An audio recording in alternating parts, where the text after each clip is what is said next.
From inside Ralph Engelstad Arena, it's time for North Dakota Hockey with Brad Berry. I'm your host, Dan Hammer. Coming up on tonight's show, we'll review North Dakota's win and tie against Bemidji State.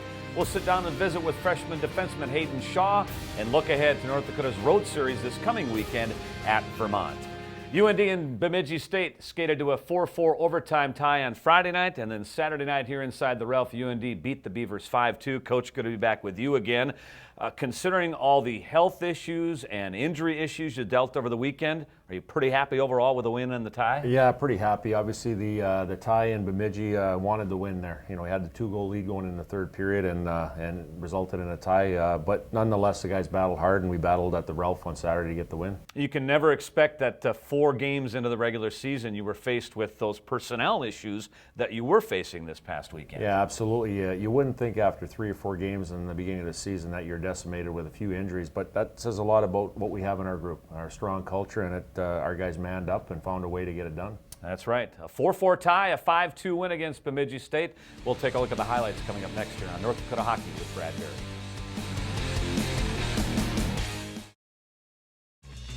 North Dakota Hockey with Brad Berry on Midco Sports Network is presented by RydellCars.com, Sue Shop at Ralph Engelstad Arena, and Hot Spring Spas and Pool Tables too. North Dakota rose to number 1 in the nation prior to its series against Bemidji State. Let's take a look at the highlights here. Coach, the home-and-home series kicked off Friday night inside the Sanford Center in Bemidji, and you had to be happy with the opening shifts from your hockey team in this game. Yeah, we came at them hard, and we wanted the mindset of the first 5 minutes of the game to establish our game, and I thought we did. I thought we territorially, we played in their end of the rink.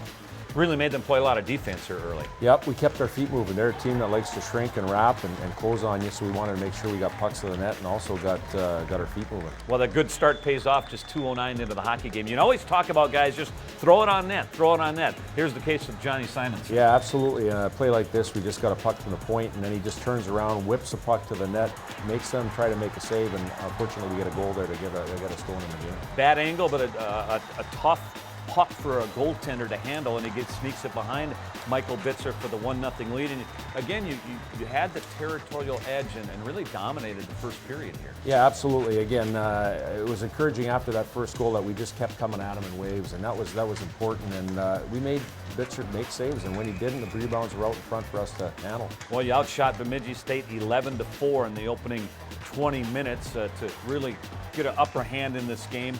Troy Stetcher, what he does on both ends of the rink is kind of on display here. We'll see him make a play in the defensive end and then a really good play in zone entry in the offensive end. Yeah, you know what? He's a really good defender, and he adds to our offense too. He's a guy that takes charge and an attack mentality, and as you can see here, we benefit from it. Yeah, great zone entry here, and then he's patient and puts the puck on right where the rebound can come out to Bryn Chiswick. Exactly, and that's what we work on every day in practice too. If you don't have a great angle to the net, get it on net, and we'll have our second man go for the rebound, and that's what happened when Chiswick scored. You're in good shape here, 2-0 now, early. Bemidji State's power play caused some problems for you on Friday night. Yeah, absolutely. We took a couple of penalties, and then from there they capitalized. And the biggest thing was us not winning faceoffs on the penalty kill. They got to establish the puck, and they got pucks to the net, and they benefited from us not getting a faceoff win. Graham McCormick outside here to get Bemidji State on the board 2-1. And then later in the first period, Cam Johnson comes up with a big save on Brendan Harms' breakaway to keep this a 2-1 game at the time. Yeah, he kept us in there on that. Obviously, this could have resulted in a goal for them, but he made a strong save, kept us in the game, and got us going again. 2-1 after 1. Go to the second period now, and it's 2-2 now by the time you go on a power play, and you're going to cash in a power play opportunity. Yeah, you know what? I thought it was pretty good puck movement by us here, getting the puck around the wall, go low to high, and then we just make a great play of getting it to the middle here to Luke Johnson, and he's got such a great, accurate shot here, and again, he benefited from scoring a great power play goal. He got all that one, Coach. He did. He cured it, as you could say. He cured it, the one-timer, beating Bitzer for the lead back here at 3-2. And then you're going to stretch it back to a 2-goal lead under 5 minutes to play in the second period. And again, Colton Sanderson starting the play, but just throwing it toward the net. Yeah, something that you want to see on this shift is we changed out of the offensive zone before we scored this goal. So these guys were really tired. Bemidji was really tired, and we ended up benefiting from getting the puck to the net again. Austin Pagansky, net front presence there. So it's 4-2. And then the end of the second period, Cam Johnson will be injured. Now, this goal does not count at the end of the period, but you can see Cam Johnson reaching toward his groin area. Yeah, absolutely. He well, before this play, he got injured on a play before, and this kind of just made it a little bit worse. And Just re-aggravated it. Re-aggravated the injury, and again, you could see him in laboring there a little bit. And again, Matt Herinke came in the third period.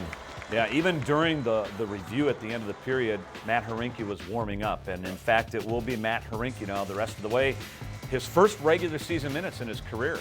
Yeah, you know what? I'm sure there's some butterflies going through his midsection there, but again, he came in and made some good saves for us and preserved the tie for us. You talk about those face-offs. Here's Bemidji State winning a face-off and leading to their power play goal early in the period. And that's a common theme, and we had to address it for Saturday night because by them getting clean possession, they benefited from getting a power play goal right away. Matt Herinke settled in here, Coach. He made a couple of huge saves with under 4 minutes to play in regulation, then a couple of big saves in overtime as well. Yeah, he did. He did. He had to come. He had to get called on here to keep us in the game and preserve that that tie. So again, that's part of the game. Yeah. What kind of goaltender is he? You know what? He's technically sound. He's very smart. He's intellectual. He plays his angles very well. He challenges, and again, he's in tune with the game. He's a competitor. In overtime, you had one goal reviewed that was held up as the initial call, no goal. Paul Ledoux with a good chance here, probably your best chance in overtime. Yeah, you know what? We got open for the one-timer. We got a puck to the net, and again, we looked at it again. It wasn't a goal, but pretty good play by Paul Ledoux's side. Yeah, 4-4 overtime final. We caught up with your players after the game, and they were a bit disappointed that they gave up two two-goal leads in the game. Once I felt that first puck, I think I was right in there. Wasn't overly nervous, just kind of took it a save at a time, just like you talk about any other day, and do the same technique and focus on what I can do and not really worry about the rest. Oh, Matt's our hardest worker.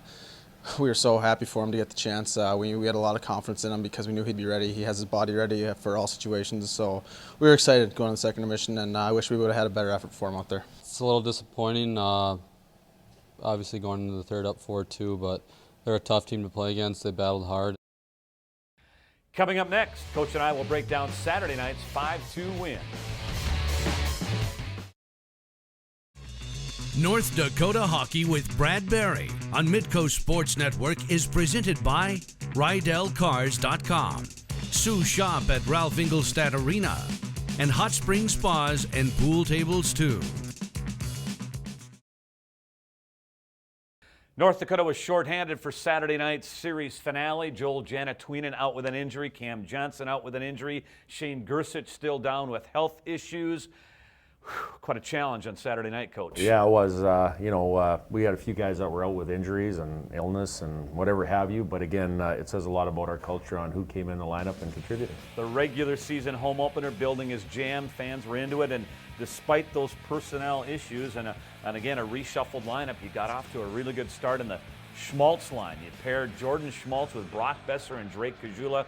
Whew, they were good Saturday. Yeah, they were. We had to readjust our lines just a little bit because of the injury situation, and we put Drake up there, and that line really worked hard together and got a lot of chances early in the game. Two really good grade A chances in the first 5 minutes, one of them right here. Yeah, Drake, that's his first one coming in off the wing, distributing the puck to the left there, and he jammed in the net. Despite that good start, Bemidji gets the opening goal here for an early 1-0. Yeah, you know what? They're a team that just chips pucks out and wants you to make a mistake. And what we did was we backed off a little bit, and they got possession of the puck and made a great shot on Matt Herinke there. But how about the answer here, Coach? On the ensuing face-off, Drake Kajula just 6 seconds later ties the game. Yeah, and this was his third grade A opportunity, and I'm glad he scored on it. But the biggest part was our team answering to their goal right away. And Kajula did a great job opening up Michael Bitzer to the 5-hole. Yeah, he did. Because the first two opportunities he shot short side. Third time he got him moving across, and he ended up getting the goal there. So it's 1-1 after that answer. Later in the first, you take your first lead, and it's the Schmaltz line working again here. Yeah, and we curl up in the offensive zone, hit the late guy, and get a shot to the net. And it's from there. What do we do after? We turn and we get another puck to the net. So not letting him off the hook. Well, Brock Besser, his first career goal, and he did a good job of just staying with it. He did. You know what? He took one initial shot and stayed with another one. And again, yeah, you'll see a lot of goals from that when he gets pucks to the net. Back-to-back goals, 2-1 lead. You were more physical in Saturday's game than you were in Friday. Would you agree? Absolutely. You know, you see a couple checks there, but Luke Johnson had 3 big hits in the game. You see Red Garner, you see Trevor Olson. So it was hitting by committee here. And again, that's all part of territorial play. Yeah, Luke Johnson played a very physical game. Second period now. Let's talk about your power play a little bit. 1 of 6 on the night overall, created 8 shots. Yep. You know what? And that's it. We have to have a shooting mentality right away. And once we get pucks to the net, then it's about retrieving a puck or else getting a rebound. So they did a pretty good job. How'd you grade it out over the weekend overall? You know what? I thought it was okay. You know, we scored some goals in zone now. Before it was off the faceoffs, but now we're starting to move the puck around and get chances. Matt Harinkyu, first career start and stopped 16 shots over the final 40 minutes. You could feel his confidence growing in this one. Yep. You know what? I think early, again, he was a little bit nervous early, and he started to loosen up and get into the game. And again, he was called upon in the third period to make a couple big saves to preserve the win. This is a great save here. Now, it might have gone outside, but yet it was still a good save. This is a fine save here. And then Brendan Harms on a wraparound chance a little bit later. Yeah, absolutely. It's he had to make some difficult saves with traffic in front of him, as you can see there. But right here, this is the one here that was late in the third period that I thought that he made an incredible save on that helped us. All right, so Harinkyu settling in.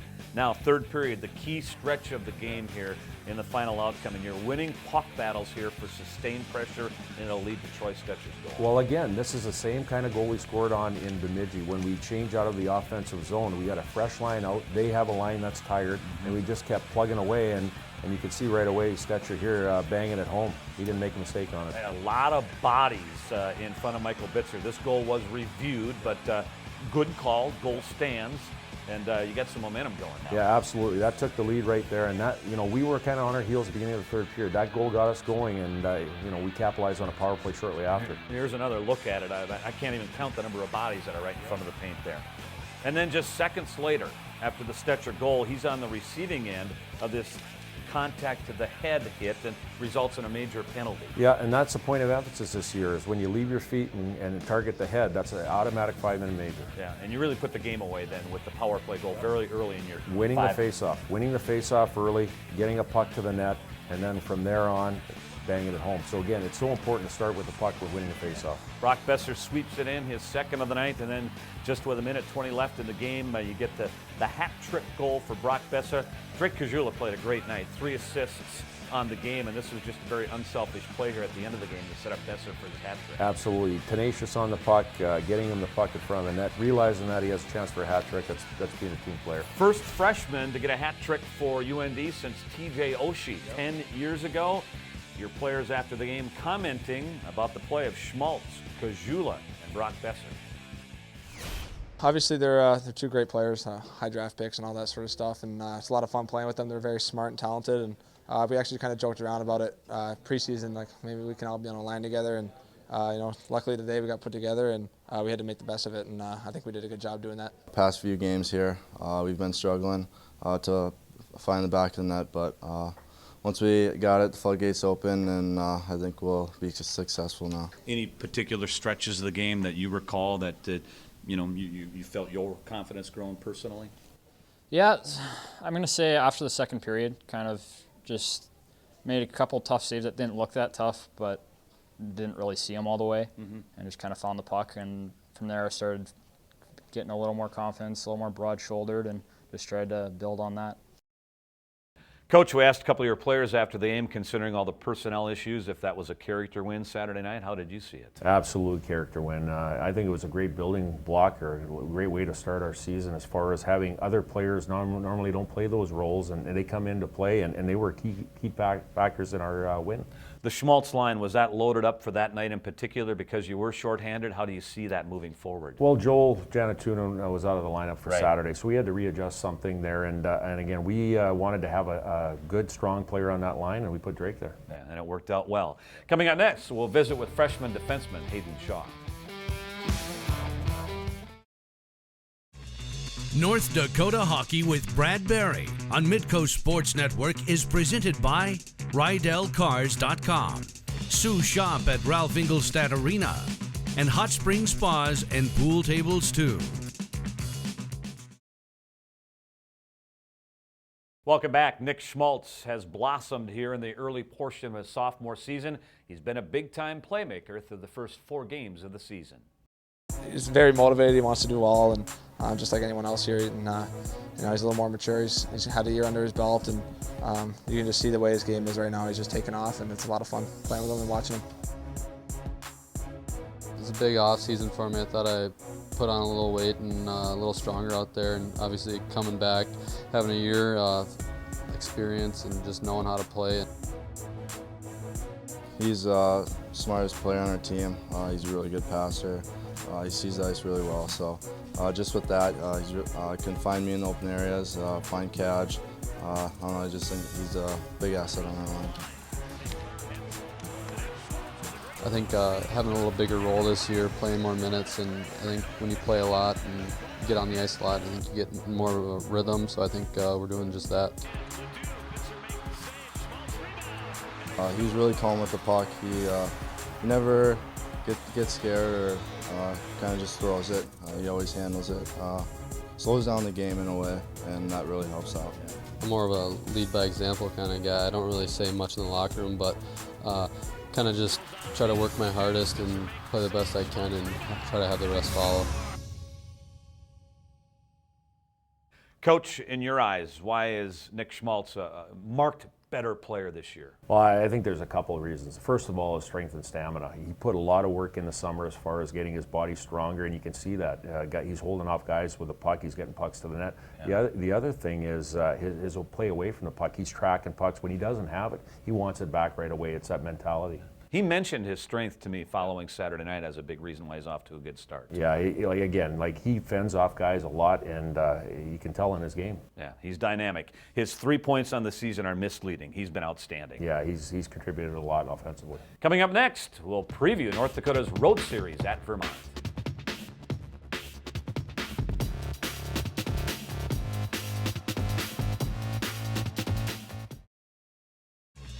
North Dakota Hockey with Brad Barry on Midco Sports Network is presented by RydellCars.com, Sue Shop at Ralph Ingolstadt Arena, and Hot Spring Spas and Pool Tables too.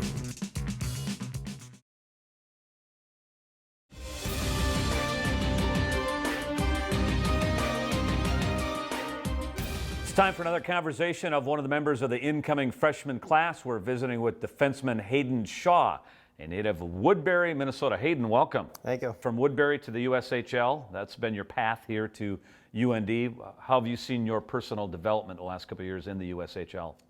Each league, coming from high school into that, everyone's bigger, faster, stronger. It took me a little bit to crack the lineup in the first few weeks, but once I did, I was kind of getting more consistent with my game, and I think that's really important. How would you describe your game? I'm an offensive defenseman that I really pride myself on a good first pass, good skater, and get a good shot off in the point.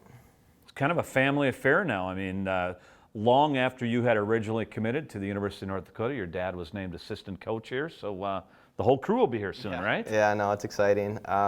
Played for him to Buke a little bit, and kind of got us comfortable. It's nice to live at home there when I played for him now, and when I heard he was taking the job, I guess my family kind of kept it from me a little bit, but I was really excited for him. Give us a little insight on those dynamics of being the son of a coach and playing for your dad, like you did in the USHL and like you will here at UND. I think it's pretty fun. Not too much changes. It's good to see a familiar face around the rink early. But I think he's adjusting well. He likes it a lot, and it's good to see him every day. What do you remember about growing up and playing the game at a very young age in Woodbury? When I lived in Texas before then, when I started, and I guess I started pretty young, and the only thing I remember is my mom just told me that I hated it. I would just cry before we got on the ice. She had to force me onto it. And she didn't want the skates on, didn't want to go on the ice? I hated it, but things changed a little bit. Yeah. All right, Hayden. Good luck this season. Thank you. Good chatting with you. That's defenseman Hayden Shaw. Coach, you saw Hayden Shaw in the lineup on Saturday night. How do you see his progress here moving forward in this freshman season? Very well. He's adjusted nicely. It's rich as far as the D1 level coming from the junior level, and I thought he's doing a good job of moving pucks and defending very well. Yeah, he's a very confident, offensive-minded defenseman, isn't he? Yeah, he is. But I think he's getting his base of foundation of playing well defensively, and you're starting to see a little bit of the offensive side come out in him now. Alrighty, you're bound for Burlington, Vermont this weekend. 2-game series with Vermont. This is a hockey team that beat Minnesota earlier this year, was swept by Omaha over the past weekend. Let's talk about your health situation. It's still a very fluid situation, I would imagine. Yeah, we're starting to get some people back, and that's good. There's going to be competition for spots going forward here. So again, we just got to make sure that we manage practice good for the week here and get guys back. Shane Gersich, Joel Janatuinen, is there a chance they'll play this weekend? There is a chance. We'll see day by day how it goes. But again, they have competitive mentalities. They want to get back in the lineup, and I should see them back.